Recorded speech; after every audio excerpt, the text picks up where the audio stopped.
The true history of vampires does not begin with fangs or capes or pale aristocrats standing beneath a full moon,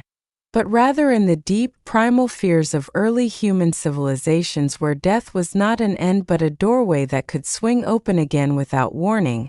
And long before the word vampire existed, ancient cultures across Mesopotamia, Greece, India, and Eastern Europe whispered about restless spirits that returned from the grave not as ghosts, but as something far more physical. Something that hungered, something that fed, something that wore the face of the dead but carried a presence that felt wrong, heavy, and suffocating, like the air before a storm. In ancient Mesopotamia, records carved into clay tablets described creatures like the Akimu, the souls of those denied proper burial who wandered the earth draining the life force of the living, while in ancient India, texts spoke of the Vetala, corpse-possessing entities that animated the dead and clung to trees in cremation grounds, waiting for the living to pass beneath them, and in Greece, tales of the Vrikolakas told of bodies that did not decay properly, that swelled and bloated in their graves before rising again to visit their families at night, knocking on doors in the darkness, and if the door was opened before the third knock, death would follow, a chilling pattern that eerily echoes through centuries of folklore. These were not yet the vampires we recognize today, but they were the foundation, the first shadows cast by humanity's terror of death and what might lie beyond it. And as centuries passed, these stories began to evolve, merging with local beliefs, diseases, and unexplained phenomena, shaping the vampire into something more defined, more horrifying, and disturbingly real to those who believed they were living among them.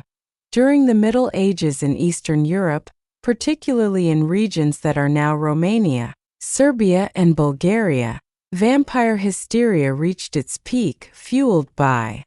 outbreaks of disease such as tuberculosis and rabies, which caused symptoms that seemed almost supernatural. Victims would grow pale, lose weight, cough up blood, and weaken slowly, as if something unseen was feeding on them night after night. And when they died, their bodies sometimes behaved in ways that terrified villagers. Instead of decaying quickly, corpses would bloat due to gases, their skin would tighten and split, giving the illusion that hair and nails had grown. And when graves were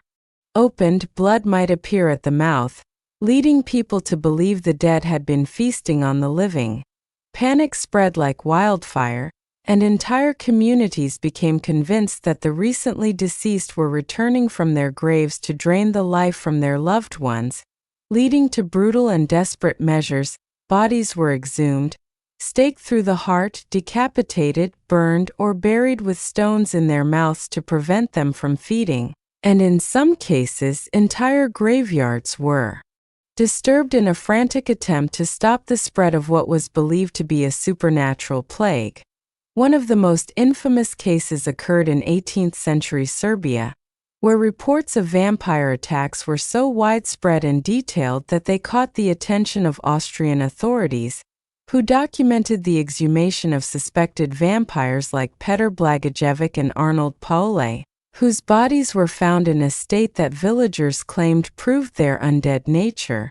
These reports were so convincing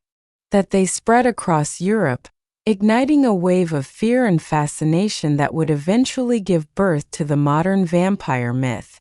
Yet beneath the horror and superstition lay a more grounded truth. These were times when science had not yet explained decomposition, disease transmission, or psychological hysteria, and people turned to the supernatural to make sense of what they could not understand. But that does not make the fear any less real, because to those who lived through it, the vampires were not stories, they were neighbors, family members, people they had buried with their own hands, now believed to be clawing their way back from the grave. As the Enlightenment brought reason and skepticism, belief in vampires began to decline.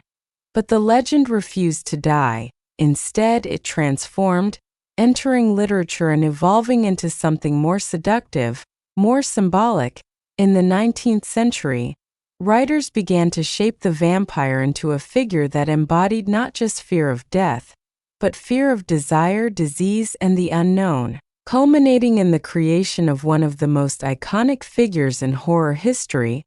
Count Dracula, a character inspired in part by the real,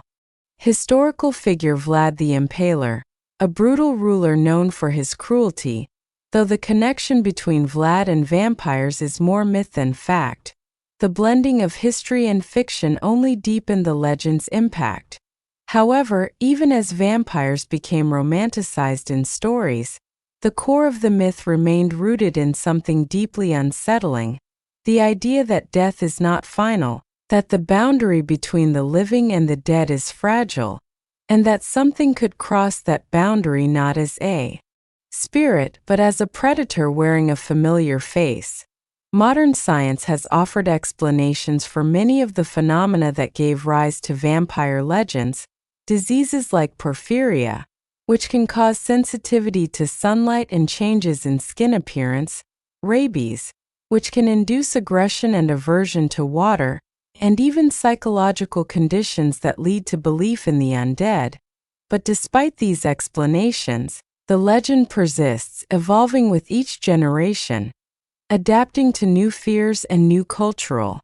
landscapes, because at its core, the vampire is not just a creature of folklore. It is a manifestation of humanity's deepest anxieties: fear of death, fear of the unknown, fear of those we love becoming something unrecognizable. Even today, in remote parts of the world, there are still whispers of vampire-like beings, stories of graves disturbed, of bodies that do not decay as they should, of figures seen moving in the darkness where no living person should be. And while these stories are often dismissed as superstition or coincidence, they carry the same chilling weight they did centuries ago, because the question that gave birth to the vampire has never truly been answered. What if death is not the end? What if something lingers, something that hungers, something that waits patiently beneath the soil, listening, watching? And when the night is quiet enough, when the world is still, it rises, not with a roar, but with silence, stepping back into the world it once belonged to, not as a human, but as something far older, far darker, and far more terrifying than any story could ever fully capture.